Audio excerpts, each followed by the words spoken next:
Hi guys, welcome to creating wealth. तो आज हम बात करेंगे केशोराम इंडस्ट्रीज कंपनी के बारे में और जानेंगे कि कंपनी किन प्रोडक्ट्स में जो है डील करती है, कंपनी के आगे क्या फ्यूचर प्लान्स हैं और उसको देखते हुए स्टॉक का क्या टारगेट हो सकता है। तो केशोराम इंडस्ट्री की अगर बात करें, इस कंपनी का जो बिजनेस है सीमेंट टायर का बिजनेस जो था इनका, वो उन्होंने ऑलरेडी पहले ही जो है उसको डिमर्ज कर दिया है। तो अभी जो बिजनेस जो बचा हुआ है वो है बिजनेस सीमेंट का एंड रेयन वाला, और कुछ छोटा मोटा केमिकल का कुछ बिजनेस है। सीमेंट की अगर बात करें तो कंपनी जो है कुछ प्रोडक्ट बनाती है सीमेंट सेक्टर से रिलेटेड, जो आप देख सकते हैं। ये जो है कुछ प्रोडक्ट्स जो है कंपनी बनाती है सीमेंट से रिलेटेड। एंड कुछ प्रोडक्ट जो है कंपनी रेयन के जो है बनाती है। तो रेयन की अगर बात करें तो कंपनी देख सकते हैं आप, ये रेयन यार्न जो है कंपनी बनाती है। एंड साथ के साथ कुछ प्रोडक्ट अगर और भी जो बना रही है, जैसे कि रैपिंग के कुछ प्रोडक्ट जो है बना रही है कंपनी। ये देख सकते हैं केसोफेन ट्रांसपेरेंट पेपर, ये जो है कंपनी बना रही है। और एक ये प्रोडक्ट जो है कंपनी बना रही है, आप देखेंगे तो क्राफ्ट पेपर, केसोफेन क्राफ्ट पेपर। तो ये दो प्रोडक्ट और जो है कंपनी बना रही है। एंड जो है रेयन का प्रोडक्ट जो है कंपनी बना रही है। तो बस यही एक सिंपल सा जो अब प्रोडक्ट इनका जो है, कंपनी जो है यही काम कर रही है बेसिकली। यही प्रोडक्ट है इनके और रेयन के एंड नेचर रैप जिसकी अगर बात करें, एंड साथ के साथ क्राफ्ट पेपर। तो ट्रांसपेरेंट पेपर हो गया, क्राफ्ट पेपर हो गया, रेयन हो गया, एंड सीमेंट का जो है सेगमेंट हो गया। बस ये चार सेगमेंट में जो है कंपनी काम कर रही है। और हल्का पुल्का कोई केमिकल का एक हल्का पुल्का जो है सेगमेंट है, बस उसमें और कुछ खास जो है काम नहीं है। बेसिकली अगर देखा जाए तो सबसे ज्यादा जो काम है और सबसे ज्यादा जो रेवेन्यू जो आता है वो आता है बेसिकली सीमेंट सेक्टर से, अगर बात करी जाए तो। अब यहाँ पे थोड़ा देख लेते हैं एक बार कंसोलिडेटेड किस तरीके से परफॉर्मेंस आई थी प्रीवियस क्वार्टर के अंदर, पहले उसको जो है समझने की कोशिश करते हैं। तो वहां पे तो देखेंगे कंपनी कहीं ना कहीं जो है लॉस में ही इस समय पे, लॉस ही जो है कंपनी ने पोस्ट किया है 31 करोड़ के आसपास का। और 37 करोड़ के आसपास का जो है कंपनी ने कहीं ना कहीं, वो 31 करोड़ के आसपास का जो है कंपनी ने कहीं ना कहीं जो है लॉस पोस्ट जो है किया। और प्रीवियस क्वार्टर के अंदर, और इस साल 9 महीने के अगर साल भर का अगर देखेंगे तो करीब करीब 31 करोड़ के आसपास का लॉस ही है कंपनी को। पिछली साल 9 महीने के अंदर कहीं ना कहीं प्रॉफिट में थी। और प्रॉफिट में यहाँ पे अगर थोड़ा सा देखें कि किस तरीके से किस सेगमेंट के अंदर जो है इनको प्रॉफिट हो रहा है, तो बेसिकली सीमेंट वाला ही सेक्टर है जो कहीं ना कहीं प्रॉफिटेबल है। अदरवाइज रेयन वाला एंड केमिकल वाला एंड पीपी वाला अगर सेगमेंट अगर देखेंगे वो तो लॉस में ही चल रहा है। तो पिछली साल भी जो है लॉस में ही रहा था। 9 महीने अगर देखेंगे, पिछले साल के 9 महीने देखेंगे तब भी लॉस में था, और अभी भी जो है लॉस में ही है। और अभी फिलहाल जो है एक ये खबर और हमने जो है सुनी थी दिसंबर के महीने में कि इनका जो प्लांट है, जो रेन वाला जो प्लांट है, वो कहीं ना कहीं जो है अभी इस समय पे एक बंद भी जो है पड़ा हुआ है। तो उस पे जो है रोक लगी हुई है। तो वो सारी चीजें भी हैं, कहीं ना कहीं जो है डिस्टरबेंस है, उसको भी देखा जाए तो। अब यहाँ पे अगर बात करें, देख सकते हैं आप, जो प्रॉफिट जो निकल के आया था वो प्रॉफिट निकल के आया प्रीवियस क्वार्टर के अंदर जो है 86 करोड़ के आसपास। इंटरेस्ट देनी पड़ी है 124 करोड़ के आसपास। मतलब एक अच्छी खासी जो है कंपनी के ऊपर डेब्ट है, जिसकी इंटरेस्ट ही 124 करोड़ के आसपास की जो है बन रही है। तो आप देख सकते हैं भारी भरकम जो है डेब्ट में कंपनी इस समय पे मौजूद है। अब आगे का किस तरीके से जो है ये व्यू लेके चलना चाहते हैं, आगे किस तरीके से जो है ये प्रोग्रेस करना चाहते हैं, वो कहीं ना कहीं कुछ चीजें मैं आपके सामने जो है रखूंगा। वो फैक्ट जो है रखूंगा, क्योंकि अभी इनकी जो मीटिंग जो हुई थी, उस मीटिंग में जो कॉन्फ्रेंस जो हुई थी उसमें उन्होंने जो है कुछ कहा है। तो उसके बारे में देखते हैं कि आगे किस तरीके से जो है ये ग्रोथ के बारे में सोच रहे हैं। तो फिलहाल तो देखेंगे तो एक भारी भरकम डेप्ट में है कंपनी, और साल दर साल ये डेप्ट जो है बढ़ती जो है चली जा रही है। और जितना प्रॉफिट नहीं हो रहा उतने का तो जो है इनको इंटरेस्ट देना पड़ रहा है बेसिकली। तो कंपनी जो है मिल मिला के जो है कहीं ना कहीं लॉस में ही दिख रही है। तो प्रीवियस ईयर में भी अगर आप देखोगे तो 166 करोड़ का जो है लॉस ही कंपनी ने किया है।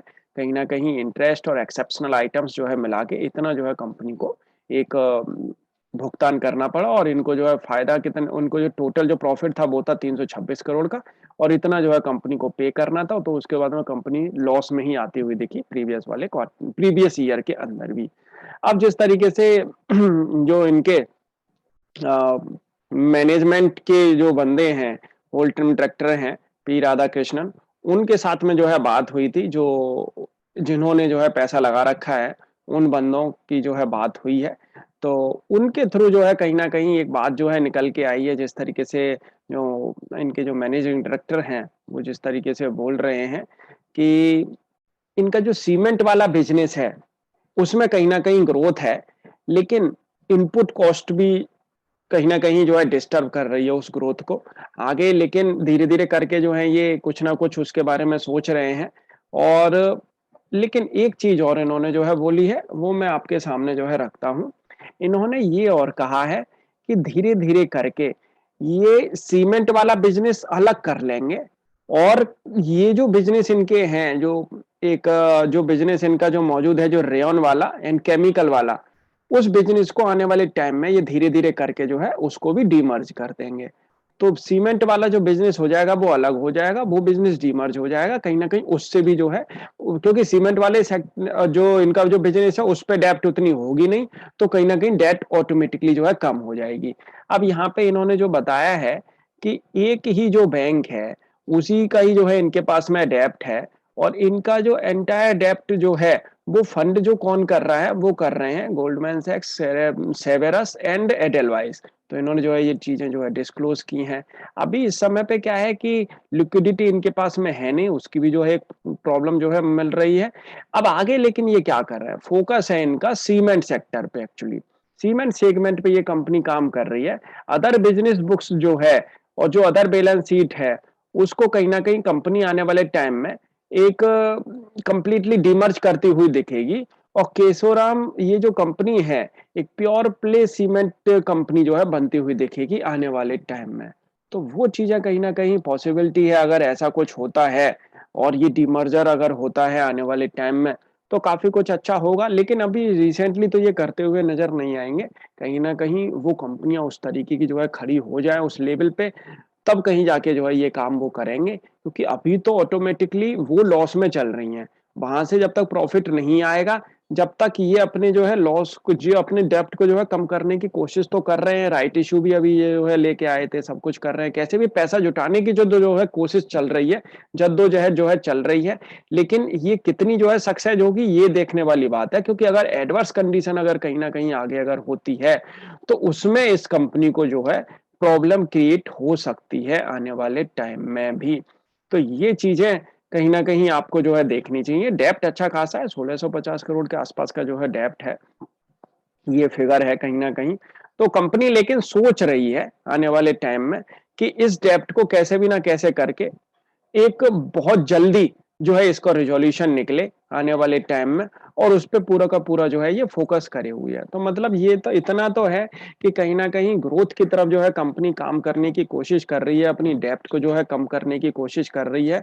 तो इतना अगर कहीं न कहीं कर रही है तो इन्वेस्टर्स की पॉसिबिलिटी है कि इन्वेस्टर्स जो है इनको मिलते हुए दिखें और डेब्ट रिज़ॉल्यूशन अगर इन्होंने ठीक से कर लिया, बिज़नेस जो है दोबारा से रिवाइव हो सकता है।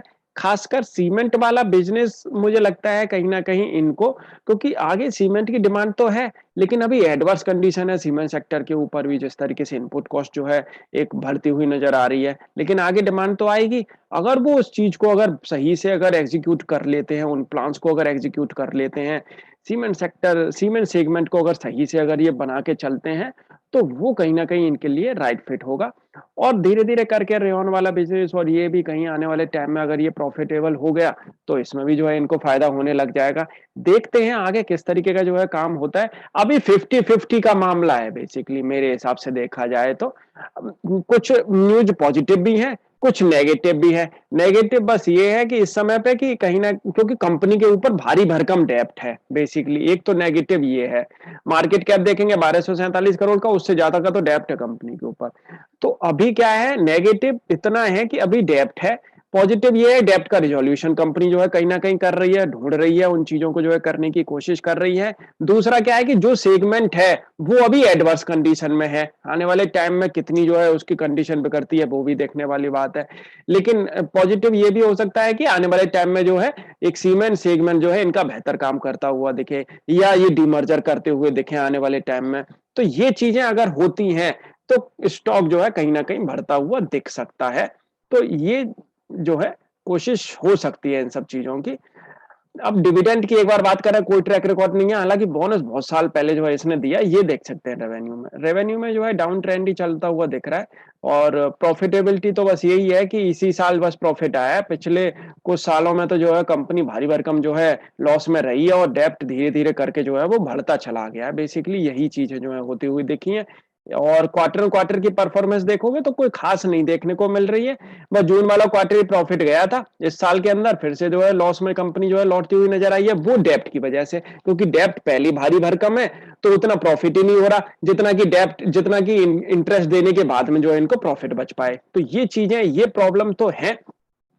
अब यहाँ पे एक बार देख लेते हैं कि जो डीआईआई की अगर बात करें तो एक्सिस बैंक लिमिटेड के पास में करीब 5.5% के आसपास की जो है, 5.25% के आसपास की जो है होल्डिंग इसके अंदर पड़ी हुई है।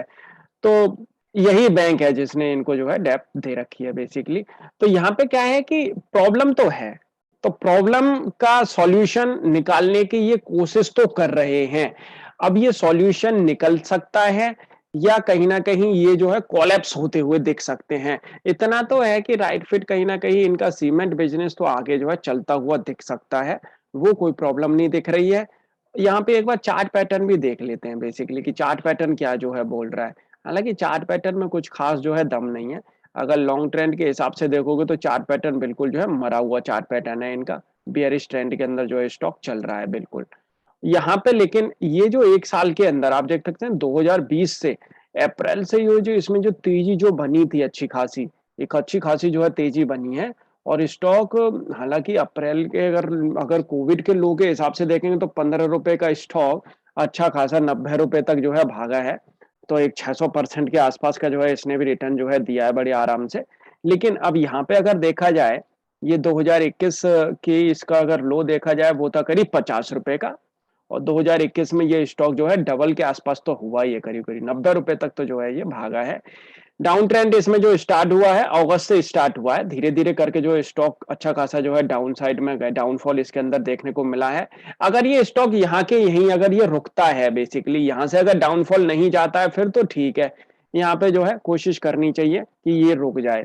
लेकिन मेरे हिसाब से क्या है कि ऐसी सिचुएशन में इसके अंदर बने रहने से बेहतर है, क्योंकि अभी एडवर्स सिचुएशन है, दिक्कतें हैं, कंपनी के साथ भी जो है दिक्कतें हैं और अगर आगे भी अगर ये लॉस नहीं कर पाई, वैसे इनपुट कॉस्ट अगर बढ़ती रही, तो डेब्ट और जो है बढ़ सकता है। तो प्रॉब्लम ये है कि ग्रोथ तो है, लेकिन ग्रोथ कहीं ऐसा ना हो कि और पोस्टपोन्ड होती हुई दिखे। तो उसमें बेसिकली होगा क्या कि स्टॉक बढ़ेगा नहीं, वहीं की वहीं जो है डिस्टर्ब होता हुआ दिखेगा। अभी जो स्टॉप लॉस काम कर सकता है, वो यही स्टॉप लॉस है ₹50 का। अगर ये भी अगर ट्रेंड अगर इस ये अगर सपोर्ट अगर इसका ब्रेक होता है, तो फिर और ये स्टॉक जो है नीचे ये फिसलता हुआ दिख सकता है। वैसे ही अपने जो है ये बियरिश रेंज के अंदर पहुँच चुका है। तो ट्रेंड इसका जो बना हुआ था, एक लॉन्ग जो अपना पॉजिटिव ट्रेंड के अंदर था, वो दोबारा से जो है ये नेगेटिव ट्रेंड के अंदर स्टॉक पहुँचता हुआ दिख रहा है। तो ये कहीं न कहीं एक दिक्कत वाली बात है।